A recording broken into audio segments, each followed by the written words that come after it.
Clarity comes from action, not from thinking. You're waiting. You're waiting until everything is caught up before you start.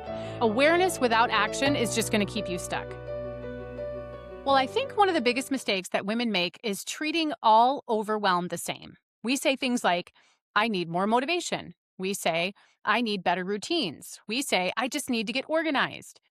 But what if these things aren't actually the problem? What if you're trying to solve the wrong problem entirely? Because here's what I see all the time. Women assuming they're stuck because they're lazy, or because they're unmotivated, or because they lack discipline. And in all honesty, that's rarely the issue. Different kinds of stuck require different solutions. And when you use the wrong solution, you stay frustrated because nothing changes. You keep spinning, you keep trying, you keep wondering why it's not working when the real issue is that you're applying the wrong fix to the right problem. Today, I want to walk you through the 5 most common types of stuck that I see in midlife women. And I want to help you figure out which one you're actually dealing with, because the woman who is exhausted doesn't need the same solution as the woman who is afraid.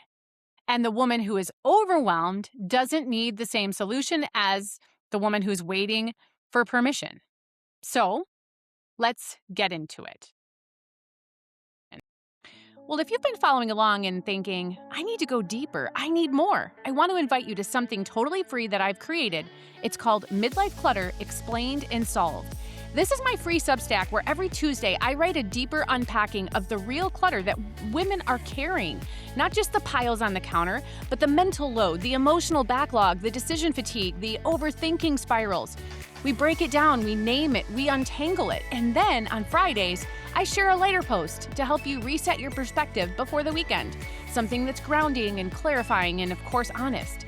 If you've ever felt like your life looks fine on the outside but feels overloaded underneath, this is for you, and it's completely free.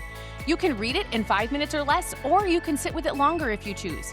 Just go to midlifeclutterhelp.com and subscribe to Midlife Clutter Explained and Solved. Because clutter isn't just about stuff, it's about capacity. And we're going to talk about it there. I am your host, Jennifer Roskamp. I am a certified strategist and life coach and founder of the Accomplished Lifestyle Amazing Community of Women. This is a conversation where we have tough conversations, deep conversations with midlife women who are done essentially white-knuckling their way through their days, and they're ready to start actually leading their lives. If you're new here, welcome. I'm so glad that you found this place. This conversation exists because I know what it's like to feel like you're holding everything together on the outside while quietly falling apart on the inside. I've been there, and I have spent years helping women who are living that exact same experience. You're not broken, you're not lazy, you're not undisciplined, you're not beyond hope, but you might be stuck. And today we're going to figure out exactly what kind of stuck you're in, because that changes everything. Now, before we dive in, if you've been here for a while listening and you know that our conversations have been helpful to you, I would love for you to leave a review or share this conversation with a friend who needs it. It genuinely helps more women find their way here. So, I want to start with something that happened in a coaching conversation not too long ago. So a woman came to me. She was smart, she was capable, she was the kind of person who always had things figured out. And she was completely stuck. She'd been completely stuck for months, probably longer. She had tried everything. She bought a new planner, she downloaded a productivity app, she signed up for some sort of productivity challenge. She started a morning routine, a brand new one, twice, and nothing worked. When we dug in, she kept saying the same thing. I just don't have any motivation. I'm so lazy. And I want to tell you what I told her. I told her, you're not lazy, you are misdiagnosed. And that word really resonated with her, that misdiagnosed word, because that's exactly what happens when we're stuck and we don't understand why. We reach for the most available explanation, and it usually sounds like I'm lazy, I'm undisciplined, I don't have enough willpower. And then we pile shame on top of an already difficult and complex situation, and suddenly we're not just stuck, we're stuck and ashamed, which makes everything harder. The truth is, being stuck isn't one thing. There are different kinds of stuck. And the path forward looks completely different depending on which one you're in. Most women skip straight to the solution without ever actually diagnosing the problem. I talk about this all the time because we can if all we ever do is grasp at a solution without understanding the problems, we are putting a band-aid on whatever the problem is, and it's why nothing works. It's like trying to treat a broken arm with a cold pack. The treatment isn't wrong in every situation, it's just wrong in this situation. And so today, I'm going to be giving you a framework. I'm going to be giving you 5 different types of stuck, real descriptions, real examples, and real questions that you can ask yourself to figure out where you actually are.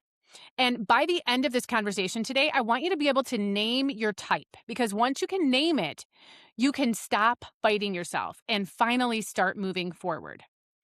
Okay, so stuck type number 1 is decision stuck.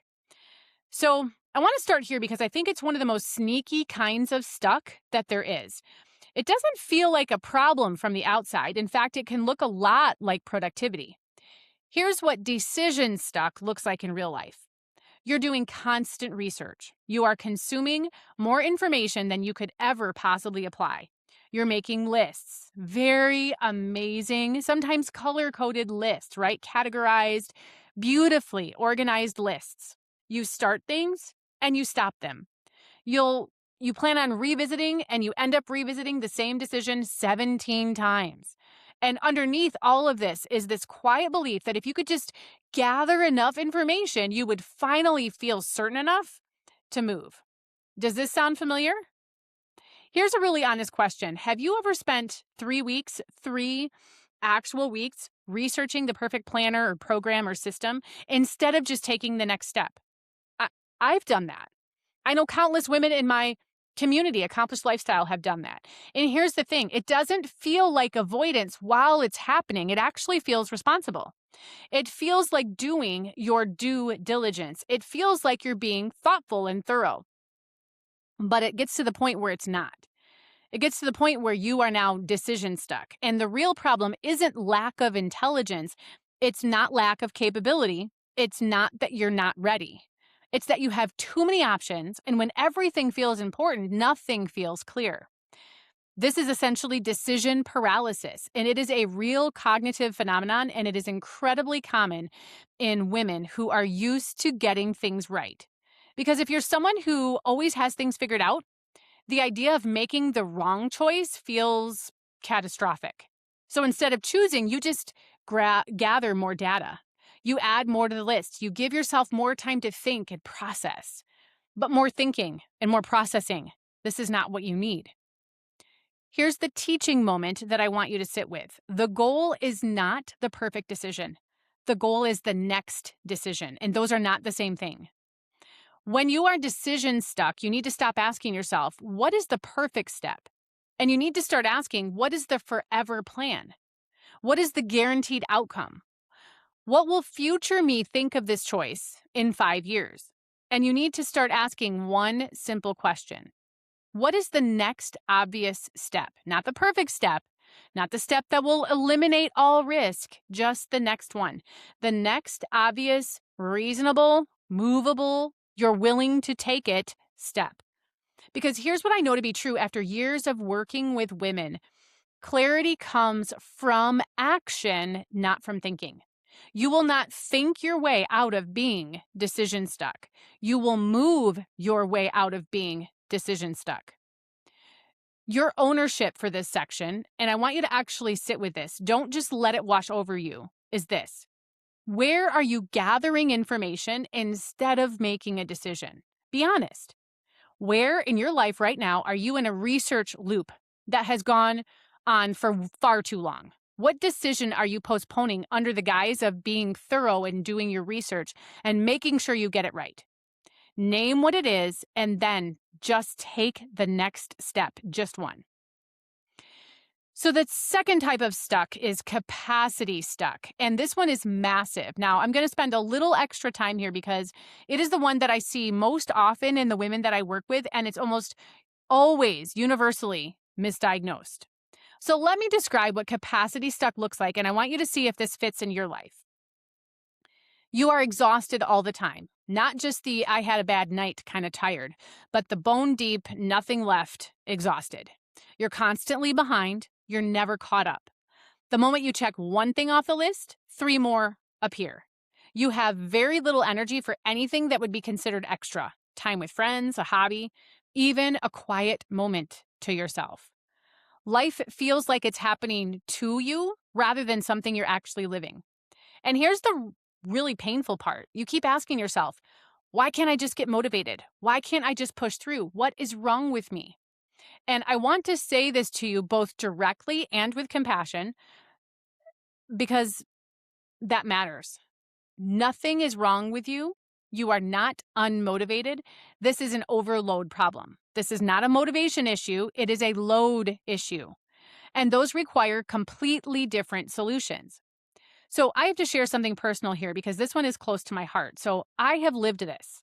I have been in a season where I was carrying far more than my share, professionally, at home, emotionally.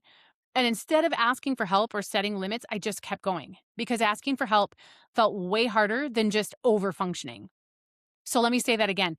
Asking for help felt harder than continuing to overfunction. So I chose burnout over being vulnerable. I chose constant motion over the risk of conflict or rejection. And I kept telling myself that it was fine. It was just a busy season. I would rest later. I talk all the time about boundaries. I teach this. I know better. And I still did it.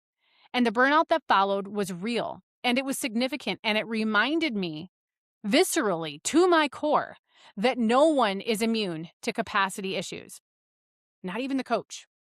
So here's what I want you to understand about capacity stuck. The solution is not to get better at managing your time. It is not to be more efficient. It is not to wake up earlier or to optimize your calendar or to find a better productivity system. When you are over capacity, the answer is not to squeeze more in. The answer is to take something out. Stop asking, how do I do more? And start asking, what can I temporarily stop carrying or doing? That is a completely different question, and it is the right one. Because here's what most women in this type of stuck are missing. There is likely something, maybe several somethings on your plate right now that don't belong solely to you. There are tasks that you've absorbed. There are responsibilities that you've taken on by default. There's emotional labor that you are managing that belongs to someone else in your household or your life. You didn't make a conscious decision to take it on. It just landed on your plate and you picked it up because that's what you do. But carrying it is costing you. And that cost is showing up in the exhaustion, and it's showing up in the overwhelm and the feeling of never being caught up. Your reflection, if this is you, is this: what am I still carrying or doing that no longer belongs solely to me? Now, don't rush past this one because the answer to that question might be the beginning of a very important conversation with your spouse or your kids or your team or your boss or yourself. And I want to say this one more thing. Getting help is not weakness. It is wisdom. Asking someone to carry their share is not asking too much. You are allowed to need support. You are allowed to not do it all alone. And that does not mean failure. That is what it means to be human instead of a machine, which, by the way, you are. So the third type of stuck is emotional stuck. And this is the one that tricks people the most, I think. Here's what makes it tricky. The women in this type of stuck actually know what to do. They understand the solution. They have probably figured out the next step, and they still aren't moving. Now, if this is you, I want you to stick with me here because this matters. What emotional stuck looks like is you know what needs to happen. Maybe it's a hard conversation. Maybe it's cleaning out a room in your house that belonged to someone you lost. Maybe it's applying for something or calling someone or making a decision that's been sitting in front of you for months. The task itself is not complicated. You know what it requires. And yet every time you go to do it, there's this weight, there's this resistance, there's this heaviness that you can't quite explain. And so you don't do it. And then you feel frustrated with yourself for not doing it. And you tell yourself you're procrastinating or avoiding or being lazy. But here's the truth. You are not avoiding the task. You are avoiding the feeling attached to the task. This is one of the most important distinctions that I ever make in the coaching conversations that I have with the women that I work with. The task is not the problem. The emotion underneath the task is the problem. Maybe the emotion is fear. Could be fear of failure. Could be fear of what happens if it works.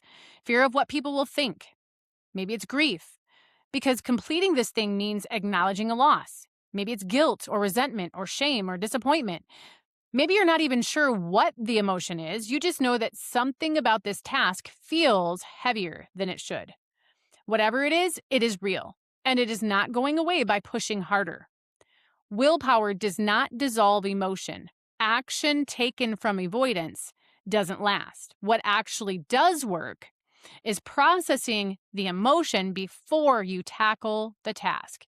And so instead of asking yourself, why can't I just do this, which is a shaming question that keeps you stuck, the question you should be asking is, what emotion am I trying not to feel? Get honest about it. You might need to journal it out or talk through it with someone that you trust, or simply give yourself permission just to say it out loud. Because here's what I've seen time and time again. When a woman names the emotion underneath the task, something shifts. The task doesn't necessarily get easier, but it gets clearer, and clarity is what makes movement possible. Well, if you've been following along and thinking, I need to go deeper, I need more, I want to invite you to something totally free that I've created. It's called Midlife Clutter Explained and Solved. This is my free Substack where every Tuesday I write a deeper unpacking of the real clutter that women are carrying. Not just the piles on the counter, but the mental load, the emotional backlog, the decision fatigue, the overthinking spirals. We break it down, we name it, we untangle it, and then on Fridays, I share a lighter post to help you reset your perspective before the weekend. Something that's grounding and clarifying and, of course, honest. If you've ever felt like your life looks fine on the outside but feels overloaded underneath, this is for you, and it's completely free. You can read it in 5 minutes or less, or you can sit with it longer if you choose. Just go to midlifeclutterhelp.com and subscribe to Midlife Clutter Explained and Solved. Because clutter isn't just about stuff, it's about capacity. And we're going to talk about it there. There is nothing wrong with you in this situation. You are simply a human with emotions, and that makes you human. And sometimes the things we need to do are wrapped in feelings that are genuinely hard. This is not a character flaw, it is a signal. And when you learn to read the signal, instead of shame yourself for it, everything can start to shift. So the fourth type of stuck is one that is, I think, particularly hard in midlife, and I call it identity stuck. And if you've been nodding along quietly this whole conversation so far, I want you to pay close attention here. Identity stuck looks like this. You find yourself constantly comparing your current self to an older version of you. You say things like, I used to be so organized, or I used to have so much more energy, or I should be able to handle this, or I've done harder things. You feel frustrated that the systems and strategies that used to work just don't anymore. You look at old versions of yourself and you feel like a disappointment now. And underneath all of it is this belief, and it's usually unspoken, that who you used to be is the standard that you're supposed to be meeting right now. And let me tell you why that is the problem. You are not who you were 10 years ago. You are not supposed to be. Midlife changes things. Perimenopause changes things. Losing your parents changes things. Watching your kids leave changes things. A health scare changes things. A marriage that's evolved or eroded changes things. The accumulation of years of carrying more than your share, this changes things. The identity that you built your own old systems around, the version of yourself that you use as a measuring stick, she existed in a different season of life with different demands and a different cup of resources. Your cup of resources, energy, bandwidth, patience, time, health, all those things.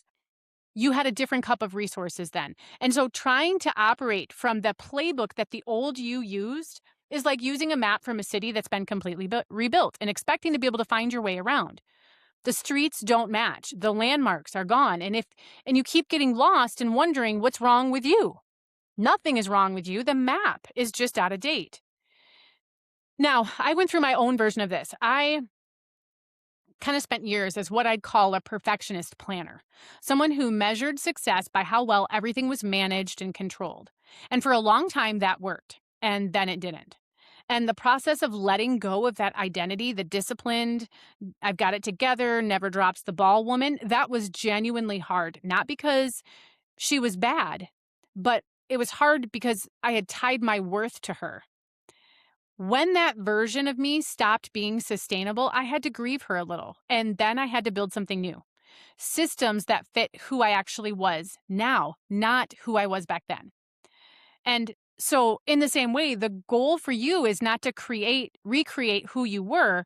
The goal is to support who you are now in this season with this energy and this reality and this cup of resources. Not who you were at 35, not pre burnout, not before the kids or after the kids or in the season when everything felt easier.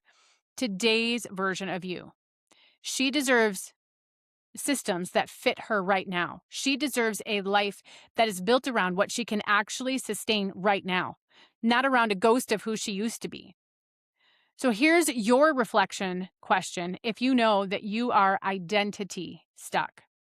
And it is this: what would change if you stopped expecting your current self to perform like a former version of you? What would you stop doing? What would you start doing? What would you be more patient about? This question might be the most important one in this whole conversation. So sit with it, make sure you answer it honestly. So the fifth type, and I want to be honest with you, if I had to guess, this is the one that most of you are living in right now without fully realizing it. And by the way, you can be more than one type of stuck too. So this fifth type is what I call permission stuck. And here's what it looks like. You're waiting. You're waiting until everything is caught up before you start. You're waiting until you're sure, really sure, before you move. You're waiting for the timing to be perfect. You're waiting for someone else to tell you it's okay. You're waiting for proof that you can do it, that it's going to work, that the risk is low enough to be worth taking. You're waiting for permission. Maybe you're waiting for someone else to do something. But the painful truth is this: no one is going to come to give you any of these things. This one is connected to something that I believe deeply inside of me, and that is that you are in the driver's seat of your own life if you choose to be there. But permission stuck is what happens when we've been riding along in the backseat where life is just happening to you and you're just along for the ride for so long. You've been doing things like deferring to everyone else's needs, everyone else's timeline, everyone else's approval, that you've forgotten that you were allowed to drive, that you were allowed to decide. The permission that you're waiting for, you can actually give it to yourself. And here's the thing I really want you to take here. We keep believing that someday we'll feel ready, that the right conditions will finally line up, that when the kids are more settled or the house is more organized or the finances are more stable or the calendar is less full, then we'll start. Then we'll make the change. Then we'll take the step. But readiness almost never shows up before action, it shows up after. You don't feel ready and then begin. You begin, and the feeling of readiness is going to follow at some point. Permission stuck is what keeps women who are fully capable of doing things, they keep them on the sidelines of their own lives, watching other women move forward and wondering what those women have that they don't. What they have is permission. And they gave it to themselves. And so let me ask you something. What have you been waiting to start until you felt ready? What decision have you been postponing until the timing felt better? What change have you wanted to make but convinced yourself you needed someone else's green light to pursue? Give yourself permission to start imperfectly. Give yourself permission to disappoint some expectations, including your own. Give yourself permission to take up space or to change your mind. Give yourself permission to begin before you're ready, because ready is waiting on the other side of the first step. It's not going to be there before it. And so your reflection question to sit with, if you know that you are permission stuck, is this: what am I waiting for permission to do? Name it, say it out loud, and then ask yourself, what's actually stopping me from giving myself permission right now? So if you've heard all 5 types of stuck, let's make this practical because that's what we do here. Awareness without action is just going to keep you stuck, just in a more informed way. So here's your action plan. Step 1, pick your type. Pick the one that resonates with you most. Which of the 5 types most closely describes where you are right now? Decision stuck, Capacity stuck, emotional stuck, identity stuck, or permission stuck? And get honest with it. Sometimes your gut knows immediately and your brain tries to argue with it. Trust the gut. Step 2, ask yourself the corresponding question. And I'll say them all more than one time. If your decision stuck, the question is, what is the next obvious step? What is the next obvious step? Not the perfect one, just the next obvious step. That's your question if your decision stuck. If your capacity stuck, your question is, what am I still carrying or doing that no longer belongs solely to me? It is not just mine to carry. What am I still carrying or doing that no longer belongs solely to me? If you're emotional stuck, what emotion am I avoiding? What emotion am I trying not to feel? If you're identity stuck, what would change if I stopped expecting my current self to still perform like the old me? What would change if I stopped expecting my current self to perform like the old me? And if you're permission stuck, what am I waiting for permission to do?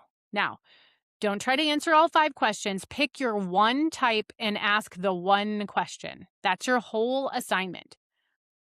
Step 3 is to take one action, one small, specific, undeniable action based on your answer. Not a plan, not a strategy session. It's just, don't overthink it. It's just one action. What is one action that you can do today or this week? If your decision stuck, make one decision that you've been avoiding. If your capacity stuck, have one conversation about redistributing one responsibility. If you're emotional stuck, name the emotion out loud. Write it down or say it to someone you trust. If your identity stuck, give yourself permission to release one expectation that belongs to a former version of you. If you're permission stuck, do one thing that you've been waiting to do until you felt ready to do, and just do it anyway. That's it. Pick your one type, pick your one question, take your one action. Now, here are the 4 key takeaways for you. Most women are solving the wrong problem. That's takeaway number 1. There are 5 distinct kinds of stuck: decision, capacity, emotional, identity, and permission. And each one requires a different solution. And applying the wrong fix, it's going to keep you frustrated, not because you're failing, but because you're misdiagnosed. Takeaway number 2. If your capacity stuck, you don't need more to do. You need to carry less.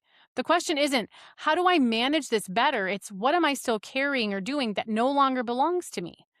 Exhaustion is a load issue, not a motivation issue. Takeaway number 3. Emotional stuck means that you are avoiding the feeling, not the task. When you know what to do but still can't move, stop asking, why can't I just suck it up and do this? And start asking, what emotion am I trying to avoid? What am I trying not to feel? Naming it is the first step to moving through it. Takeaway number 4. You don't need permission from anyone else to begin. Permission stuck keeps perfectly capable women on the sidelines waiting for conditions that will never be perfect. Readiness follows action. It doesn't precede it. The permission that you've been waiting for, you're actually allowed to give it to yourself. So I want to leave you with this. Most women, they don't need more discipline. They don't need another productivity system. They don't need a harder push or a more motivating morning routine to get unstuck. They need a more accurate diagnosis, because when you know why you're stuck, the path forward becomes so much clearer. The woman who is capacity stuck does not need a productivity hack. She needs something off her plate. The woman who is emotionally stuck doesn't need a new planner. She needs to process what's underneath. The woman who is permission stuck doesn't need another course or a better plan. She needs to stop waiting for something that isn't coming from the outside. Each type of stuck has a real solution, but only when you apply the right one. And maybe that's the most powerful question that you can ask yourself this week. It's simply, what kind of stuck am I actually experiencing most right now? Because once you know that answer, you stop fighting against yourself. You stop blaming yourself. You stop treating the wrong problem with the wrong solution. And you can finally start moving forward. You don't need to start over, you just need to solve the right problem. And that is a completely different feeling. And you are 100% capable of getting there. And so, until we talk again, lead yourself well, friend.